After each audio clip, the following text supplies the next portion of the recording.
আসসালামু আলাইকুম গাইস, আপনারা সবাই কেমন আছেন? আশা করি সবাই ভালো আছেন। আলহামদুলিল্লাহ আমিও ভালো আছি। আজকে আমি একটা মোগলাই পারাটা, যেটা আমরা হোটেল থেকে কিনে খাই, সেটা ঘরে বসে ইজিলি বানিয়ে খাওয়া যায়। সন্ধ্যায় দেখা যায় যে আমরা হোটেল থেকে কিনে খাই ওটা হয়তো স্বাস্থ্যকর থাকে না, বাট আপনি ঘরে বসে খাইলে এটা পরিচ্ছন্নতা বা ভালো। আপনার বাচ্চাদের খান বা আপনি নিজে খান, তৃপ্তি নিয়ে খেতে পারবেন। বাট হোটেলেরটা কিন্তু এটা হয় না। সো যারা মোগলাই পছন্দ করবেন, অল্প সময়ে এভাবে অল্প কিছু এভিডেন্স লাগে, এত কিছু লাগে না মোগলাই পরাটা বানাইতে, বানিয়ে খেয়ে নেবেন। তো আশা করছি আমার মোগলাই পরাটার রেসিপিটা আপনারা প্রথম থেকে শেষ পর্যন্ত দেখবেন। এখন আমি এখানে কিছু সাদা তেল নিয়েছি, বাট আমি একটু পেঁয়াজটা হালকা ফ্রাই করব। কিছু পেঁয়াজ কুচি করে নিয়েছি, এটাকে হালকা একটু ফ্রাই করে নিব।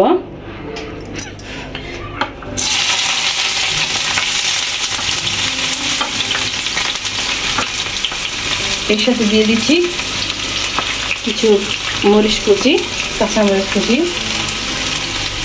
এটাকে আমি এখন হালকা একটু লবণ দিয়ে ভেজে নেব। আর যেই কাঁচামরিচটা দিছি, কাঁচামরিচের যে বিচিগুলো থাকে এটা কিন্তু অনেক সময় ছিটে দেখবেন গায়ে লাগবে।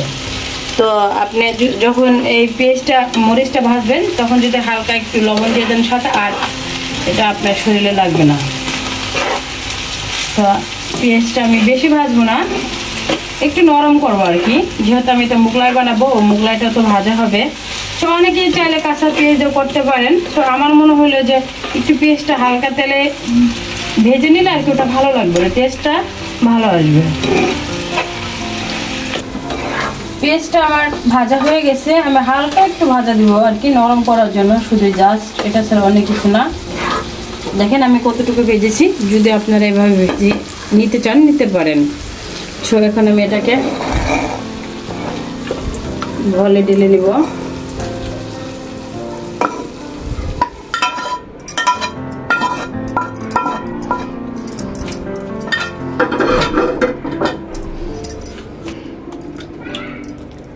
আপনারা কতটুকু বা কয়টা মোগলাই তৈরি করবেন ওটা অনুসারে ডিমটা দিবেন।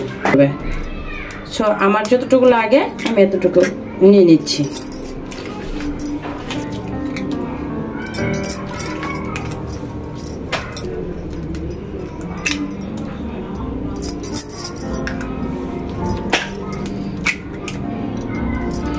আমি এবার এটাকে ভেঙে দেখে নিব যে আমার আরো ডিম অ্যাড করতে হয় কিনা।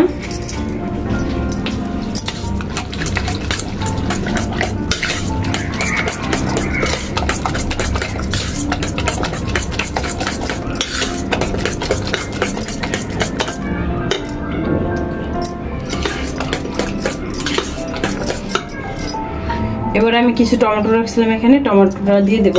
এটা আপনারা চাইলে দিতে পারেন, না চাইলে স্কিপ করতে পারেন। আমি একটু সবজি খেতে পছন্দ করি, মনে হলো যে মোগলাইয়ের সাথে এই টমেটোটা দিয়ে ভালো লাগবে, এটা আমি এই জন্য দিচ্ছি। আপনারা না চাইলে দিয়েন না। এবার আমি লবণ দিয়ে দিব।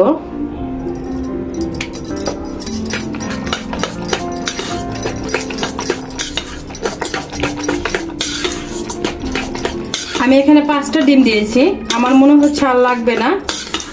আপনাদের যে কটা লাগে ওই কটা আপনারা অ্যাড করবেন, বাট আপনারা কতটুকু এভিডেন্স তৈরি করবেন সেটার উপরে ডিপেন্ড করবে আপনার ডিমটা।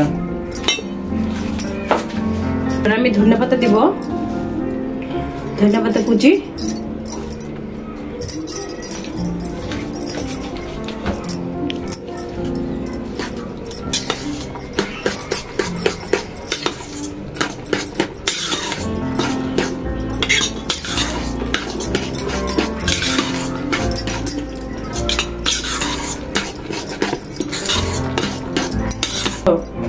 এরা মানে কাঁচা চালটা দিলে মুখে কামড় লাগবে, এরা খেতে পারবে না। বাট এখানে কাঁচামরিচটাই মানে দেওয়ার দরকার, সো আমি দিতে পারতেছি না। আপনারা কাঁচামরিচ দিয়ে খাবেন আপনাদের যদি বাচ্চা না থাকে ঘরে।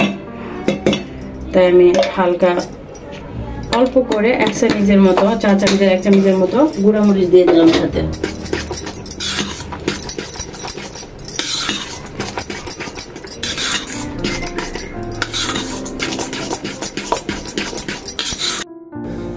রুটিটা আমি বানিয়ে নিলাম। আমি খুব ইজিভাবে ভিডিওটা করব যাতে আপনাদের বুঝতে সুবিধা হয় বা মোগলাইটা বানাইতে আপনাদের জন্য ইজি হয়। তাই আমি কোনো প্রকার কোনো কিছু না করে একবারে সোজাভাবে বানিয়ে দেখাবো আপনাদের। এখানে আমি 2টা রুটি নিয়ে নিয়েছি, বাট এটা সবচেয়ে ইজিলি ভাবে যেভাবে বানানো যায় আমি ওইভাবে আপনাদের দেখাচ্ছি। তো 2টা রুটি আমি এই পর্যায়ে চেপে নিব। এখন চেপে দুটাকে এক করে দেব এভাবে।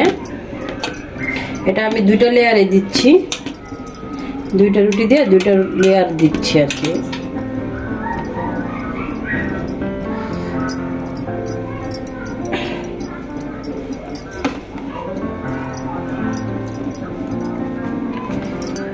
এখন আমি এইভাবে একটু ফাঁকা রাখবো, যে ফাঁকাটা দিয়ে আমি ডিমটা ভিতরে দিতে পারি। এইভাবে আমি ভিতরে দিয়ে দেব ডিমটা।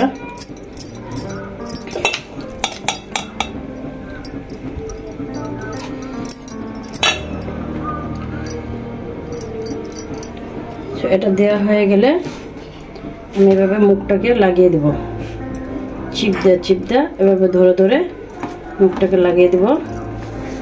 মানে যদি এটা ভিতরে আপনি বেশি পরিমাণে পুর খাইতে চান, মানে ডিমের পুরটা, তাহলে এইভাবে দিবেন। এখন আমি এটাকে একটু ঠিক করে দেব, ভিতরে সব জায়গায় ডিমটাকে ছড়িয়ে দেব।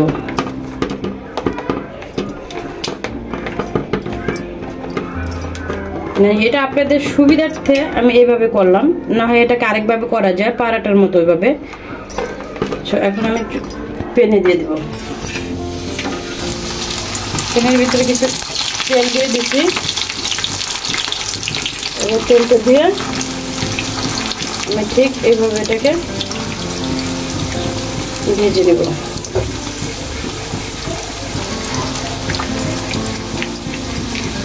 এইভাবে আমি সব মোগলাইগুলো বানিয়ে নিব।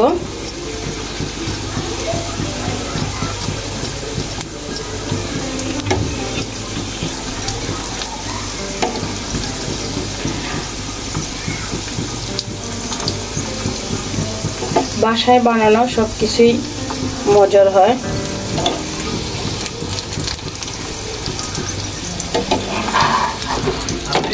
হ্যাঁ,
আমার মোগলাইটা হয়ে গেছে।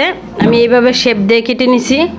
আপনারা চাইলে অন্য কোনোভাবে শেপ দিতে পারেন, জাস্ট আমি হোটেলে যে স্টাইলটা করে ওই স্টাইলটা দিয়েছি।